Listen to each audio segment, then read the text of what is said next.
সুবহান রাব্বিকা রাব্বিল ইজ্জাতি আম্মা ইয়াসিফুন। পবিত্র ঈদ উল ফিতরে আজ রাজধানী ঢাকার জাতীয় ঈদগাহে প্রধান জামাতে মুসল্লিরা মিলিত হয়েছেন। তবে এই আনন্দের মুহূর্তে সবাই মনে করছেন মধ্যপ্রাচ্যের যুদ্ধের ত্রাস ও অস্থিরতায় শান্তি বিঘ্নিত হচ্ছে। আর ঈদের নামাজ শেষে বিশ্ব শান্তি প্রতিষ্ঠায় ধ্বনিত হল শান্তির আহ্বান। এক মাস সিয়াম সাধনার পর মুসলমানদের আনন্দের উৎসব ঈদ উল ফিতর।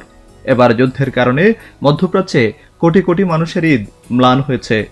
তাই রাজধানীর জাতীয় ঈদগাহ মোনাজাতের মধ্যে বিশেষভাবে উল্লেখ করা হলো যুদ্ধ বন্ধের আহ্বান। ঈদের প্রধান জামাতে অংশ নেন রাষ্ট্রপতি মোহাম্মদ শাহাবুদ্দিন ও প্রধানমন্ত্রী তারেক রহমান। প্রায় ৩ দশক পর একসঙ্গে ঈদ জামাতে দেখা গেল রাষ্ট্রপতি ও প্রধানমন্ত্রীকে। জাতীয় ঐক্য ও সম্প্রীতির বার্তা নিয়ে রাষ্ট্রপ্রধানরা মুসল্লিদের সঙ্গে শুভেচ্ছা বিনিময় করেন। ধর্মপ্রাণ মুসল্লিরা সকাল থেকে লাইন ধরে নিরাপত্তা পরীক্ষা পেরিয়ে ঈদগাহে প্রবেশ করেন। নির্দিষ্ট সময়ের আগেই প্যান্ডেল পরিপূর্ণ হয়ে যায়।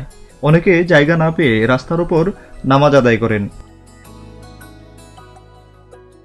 গত ২৮ ফেব্রুয়ারি যুক্তরাষ্ট্র ও ইসরায়েল ইরানে আক্রমণ শুরু করার পর মধ্যপ্রাচ্যে যুদ্ধ শুরু হয়।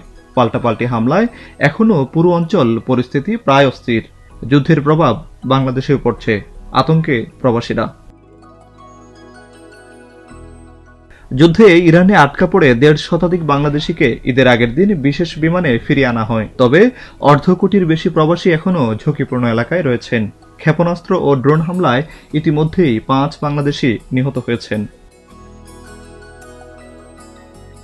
ঈদের আনন্দের মধ্যেও মধ্যপ্রাচ্যের যুদ্ধের প্রভাব এবং প্রবাসীদের উদ্বেগ জাতীয় ঈদগাহে প্রতিফলিত হল। মুসল্লিরা শান্তি ও সবার কল্যাণ কামনায় মোনাজাত করেন। এই বার্তা স্পষ্ট, ঈদ মানে শুধু আনন্দ নয়, এটি এক সজাগ আহ্বানও যে শান্তি ও মানবিকতার জন্য একসাথে দাঁড়াতে হবে। Desk report, news 24।